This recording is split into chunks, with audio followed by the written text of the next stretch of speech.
Today we are with young Masschelein, Professor of Philosophy and Education and Director of the Laboratory for Education and Society at the Leuven University in Belgium. Co-author of the books Pedagogy, Democracy and School, and In Defense of the School, A Public Question. His studies are very important to us to rethink about the school purpose.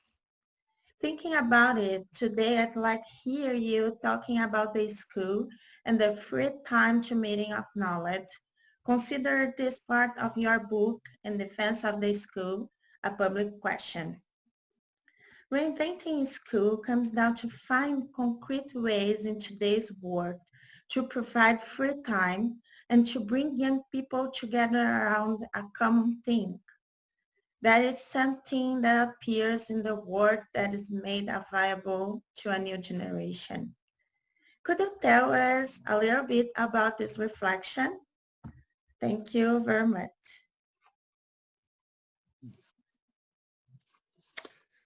Okay, so thank you very much for inviting me. So please don't take it as my high personal reflections because they are based on my work with Maarten Simons.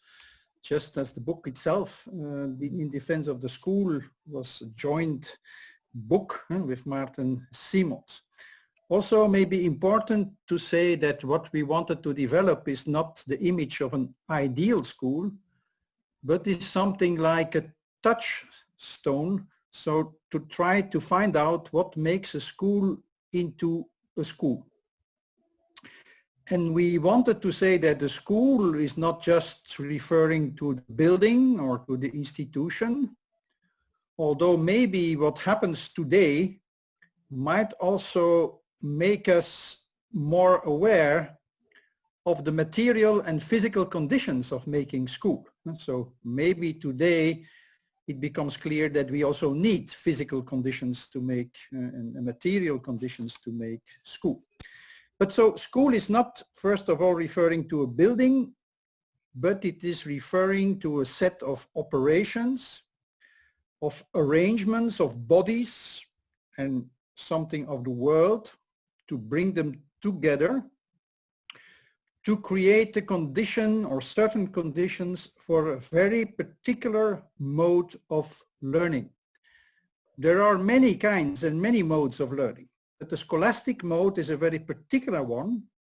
It is one which I will explain is under the sign of freedom and equality and is allowing for a certain kind of emancipation and communalization.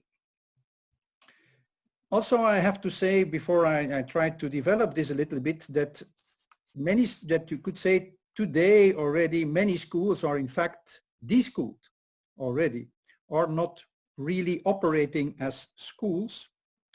So you could say that what we have to do maybe is to bring again more school into the education system today. And also, and that was the quote that you were referring to reinvent the school under today's conditions, which are also digital conditions. But I have to say straight away that I think the digital cannot simply replace the school, but maybe it could help to make school. But if it has to help to make school, it should be something different than the personalized, digitalized learning environments. And it should be something different than a privatized production of environments that attract or market attention. So it should be something different. And I would say, and I will come back to that at the end of my reflections, is that you could say to reinvent the school is maybe to think about how we could say try again and try this. So I will come back to these notions at the end of my talk, but I think these are this is about to think about concrete ways to provide free time and bring people together around a common thing.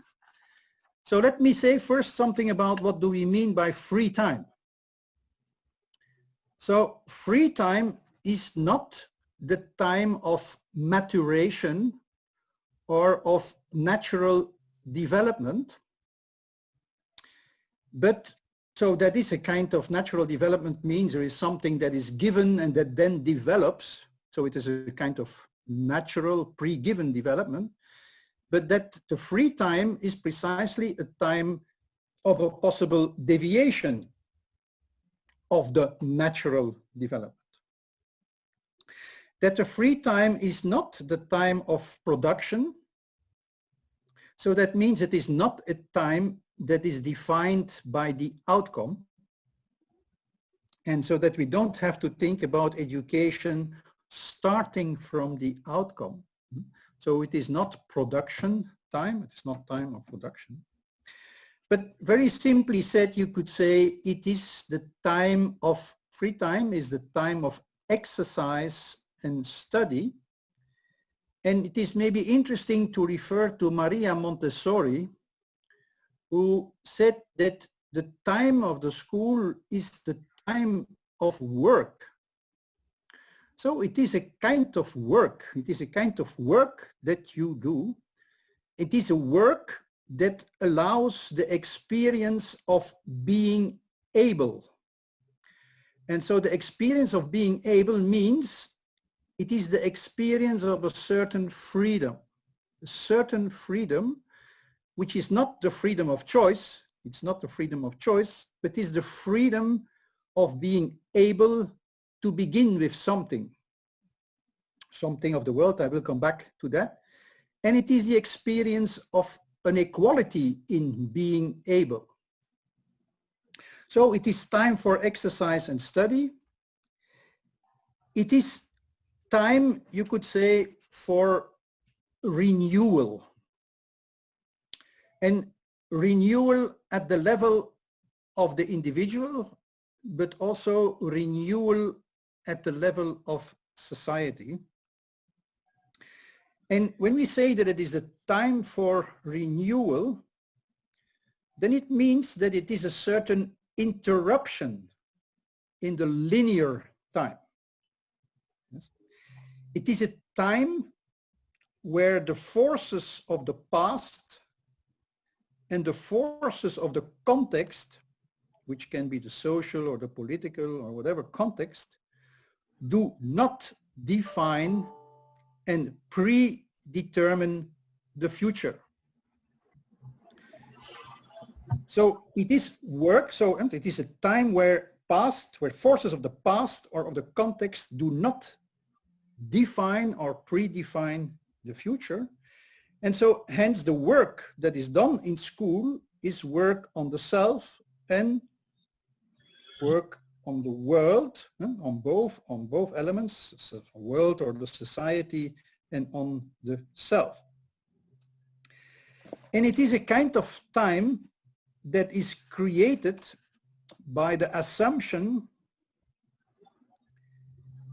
and by acting out of the assumption that connections between a body or a mind and certain capacities are not natural. So there are no natural connections between a body and a mind, certain capacities, and also certain positions. They are not pre-given, but they are always also, or can always be, the outcome of learning, which means that they are contingent, that these connections are not pre-given. Yes, because we don't know, we really don't know what a body or a mind is capable of. We don't know what it is capable of. So in that sense, it is not predefined and it is not naturally given what minds or bodies are capable of. So free time, this free time of the school it's a time of, I think, of interrupting the linear time where the past is defining the future. It's a kind of interruption in the time, which is made. It is made in a certain way, so it is related to a kind of pragmatics. There is a way to make that kind of time. Yeah, I will come back to that. There's a way of making the time through what you could call a practice of sharing. A practice of sharing, and I want to relate this practice of sharing to two formulations, to articulations, which I think make clear that it is a very particular practice of sharing. And the first one is, you could say, it is to become acquainted with the world, or with a world, for example, the world of language or the world of numbers or language. And in French, there is a very nice expression which says, faire connaissance. So if you would translate it literally in English, it would say to make knowledge, to make knowledge. So to become acquainted, to meet knowledge, yes, is to make knowledge. So it is to make it with the world. So it is something that it's not just something that is given, but is also made. Faire connaissance avec, to get to know, you could say. And the second formulation, I think, is what you could say is that this practice of sharing is to pay attention. And so to pay attention is, the paying is referring to the fact that you have to do an effort. So it's a practice of doing an effort. There is a price. You have to pay a certain attention. Yes. So this practice of sharing, and you will recognize an image that we like very much, is to say that this practice of sharing is to put something on the table. To put something on the table, so it's not to negotiate, it's not a table of negotiations, but precisely it is a table to faire connaissance, to get to know, to contact something, to meet some world, to get into contact with some world. And this implies, so the table is an image which we like very much because it is an image which is also supposing that you take something out of its usual context and that you put it on the table. So that means, in a certain sense, that you suspend the usual context in which the things are operating or functioning, and that you put them on the table. And the image that we use, or one of the images that we use there, is that of taking the engine out of the car. So taking the engine out of the car and put it on the table to be able to exercise and to study and to disclose or to meet, if you want, the world of mechanics. Yes, going to world of mechanics through putting the engine on the table. And when you put it on the table, to put it and create free time means to get away of the claims of economy. So the fact that if you put the engine on the table in a garage, in the garage, the context is still that you have to get money, that the engine must go as quick as possible back in the car in order to be able that the car is functioning and that the customers are pleased with what they get. So the logic of economics. Also in the garage, you have a boss. You are working with a boss. But in the school, you have no boss, but you have a teacher, and you have not the claims of the economy and the financial claims. So there is a kind of freeing something from these claims in order precisely to have the time, to study it and to exercise your eyes and your hands in dealing with the engine. This also has to do with the fact that, for example, the world of mechanics, in the case of the engine, is put on the table in what we call a grammatized form. Grammatized meaning it is reduced to the fundamental principles of its working.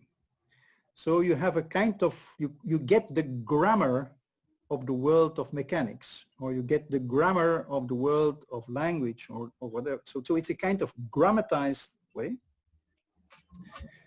And moreover, it is put on the table, when it works, it is put on the table in a way that it can become, of course, it is never a guarantee, but in a way that it can become also interesting. So that it becomes interesting means that the engine could start to talk. That the engine, like we say, the animals talk, we can also say the engine can start to talk, can start to speak, can start to have some authority. That means that the direction of our relation changes, because when the engine starts to speak, then the engine also requires some attention from our side. And so it's not just we or I who decide to do something with the engine, but the engine also requires some respect from my side. So there is a kind of difference in the relation. So you could say that what the school is doing by putting the world on the table in a grammatized form, that is to interrupt and slow down the transmission of knowledge. It creates a kind of possibility to pay attention to something, to take care of something, to have a very intense meeting with something. And so it interrupts the direct transmission, So the idea is not, of the school is not about, I have to get as a teacher, I have to get my knowledge as quick or as fast as possible into your head. No, the idea is precisely to interrupt transmission by putting the knowledge on the table, so that it is offered and not directly transmitted. And so precisely by this interruption, so it's not, because it is not a linear time, it's an interruption, precisely because of that, there can be a kind of experience of being able to begin with the world of mechanics, to get to meet the world of mechanics in the case of the engine. But the interruption, the fact that it is put on the table, also means that the knowledge that is put on the table can be questioned. That the students also can question what the teacher offers. So again, there, it's not a kind of direct relationship, but it's offered in a way that it also can be questioned. Now, to say something more about this interruption, and to say something more about the way in which the school enables an experience of being able to begin, So maybe I have to say that the school is saying, as I just to repeat what I said, is there is no predestination. So it is not given what the relation is or the connection is between a body and a mind and capacities. I could phrase it in another way. I could say everybody can learn everything.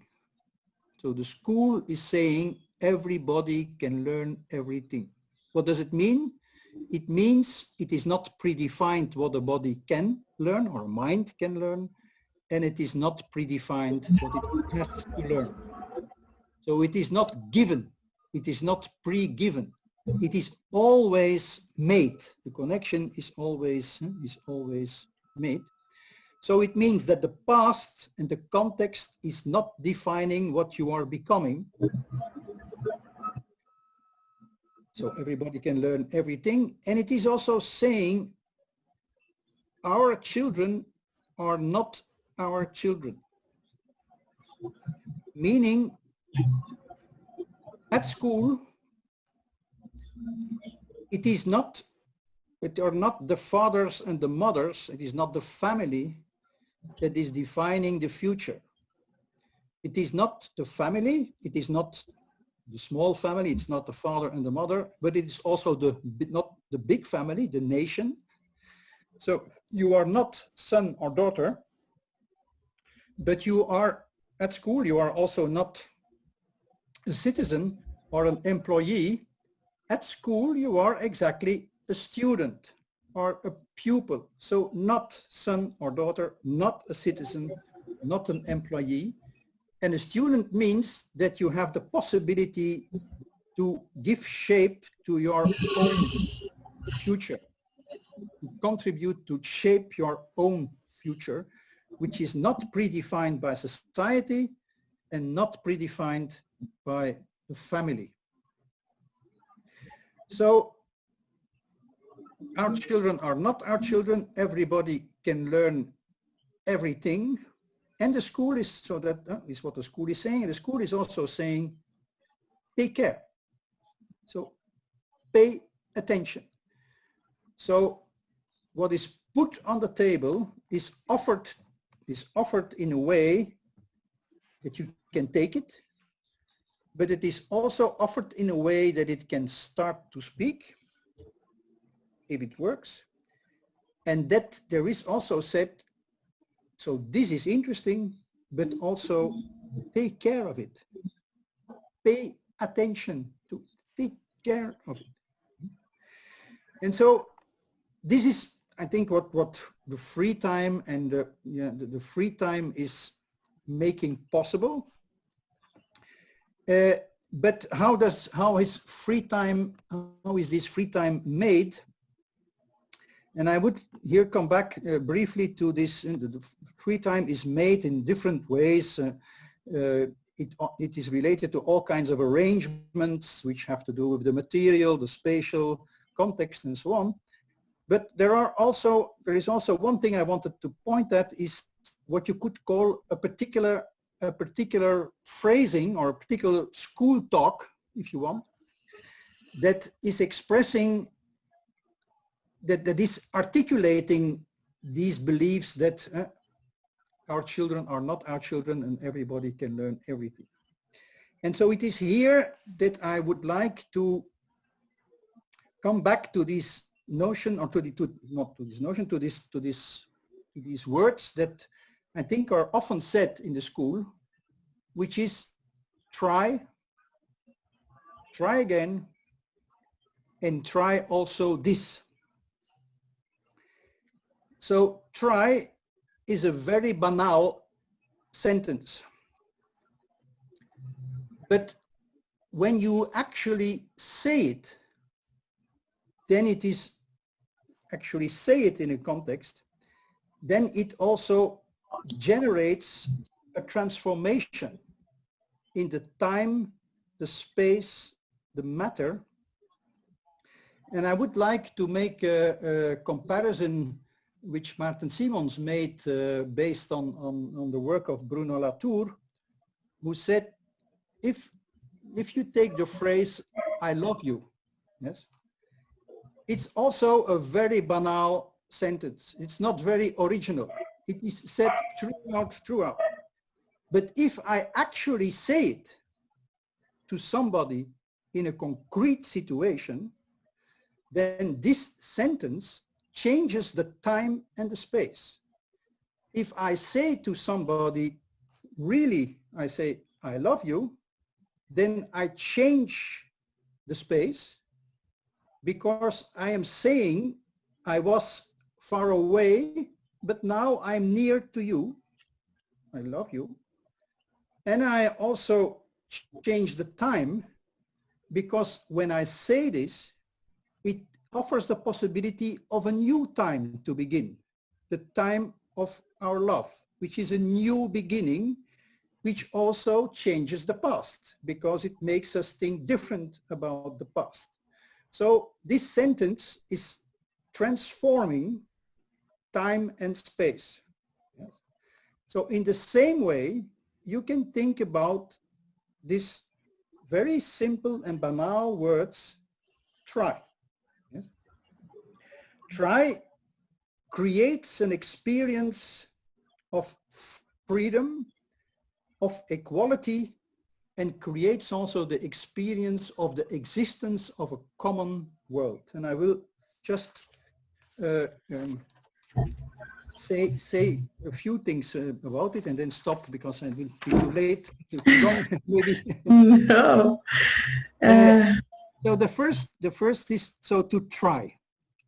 So if I say just try, yes, try. So many pupils, many students will say, this is nothing for me. This is not something that I can do. I cannot. This is not for our kind of people. This is also what certain sociologists would say, that for these kind of people, this kind of knowledge is not useful. So you don't have to try. So, or there are psychologists who will say that this kind of brain, this kind of mind will not be able to do this. And the teacher is saying, this can all be true, but nevertheless, just try. If you try, it means that you assume the freedom, that you assume the possibility, the ability of the student or the pupil to do something that everything is saying that is not, he or she is not able to. If you say try, you are interrupting the time, the usual time in a certain sense. And you also, so you change the time. The time is not the linear time, the past, who is saying you are not able, and so you are not going, you don't have to try, but it's just saying to try, so it is interrupting this timeline, but it is also changing the space because it is confirming that you are in a safe space. So try, we will see what comes out, but try, you can safely try. Yeah. The only consequence is maybe that if it doesn't work, that I will say, try again, and try again, and try a third time, and try a fourth time. Yes? Try again. Try again means, in a certain sense, that you experience not only a kind of freedom, but that you also experience a certain equality, because it is also for you. So try again, also you, try again, you also, try again. So it's a it's an experience of freedom and equality. And then it is also about saying, try also this. Try also this means it is not just about you. It is not just about the person of the student. it is not just about what you want or what you think you want, but it is also about this, because this is important. So also try this. If you don't try it, you will not have the possibility to get out of your life world and the constraints of your life world. So also try this. Yeah? So in a way you could say that trying is a way to, or saying try, and try this, is a way to ignore the past.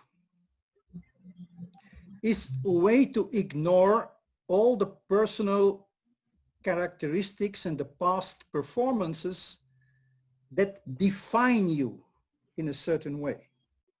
It is not saying that there is no past or there is no context, but it is saying even if there is the past and the context, it is possible to have a certain freedom to get rid of the context and the past. So that is what you say if you say try. Yes? Not without, you have to try, you can try. And so I think that is a very important way to, or in a very simple way in a certain sense, to make free time. Yes. So to make free time, meaning time that is not predefined, that is not productive, that is not simply continuing the linear time from past to future. It is the time that is interrupting that line. And so it is making the past not determining the future. So in that sense, the school is opening up a future as well for the individual as for society or for the world. So it is offering the possibility of a kind of renewal, you could say. So that is what I wanted to say. I don't know if it makes sense to you, or is it? Oh, yes. Yeah. Thank you very much.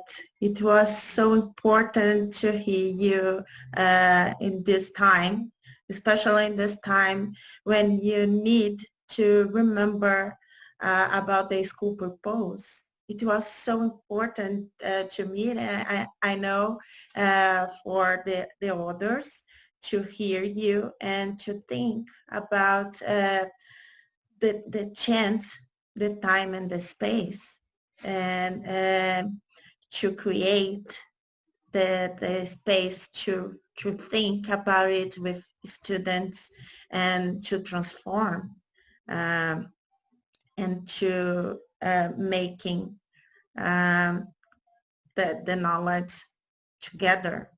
And it was so important. Thank you very much. I'm really grateful for your time and availability and generosity to share with me and with Brazilian people about your research. Thank you very much. Well, thank you for the invitation, and so I hope you can continue the work for the school. Also, okay, great. Thank you very much. And no, thank you. I hope see you in Brazil in another time. When it will be possible. Yeah. Thank you very much. Thank you. Bye. Bye-bye. Bye.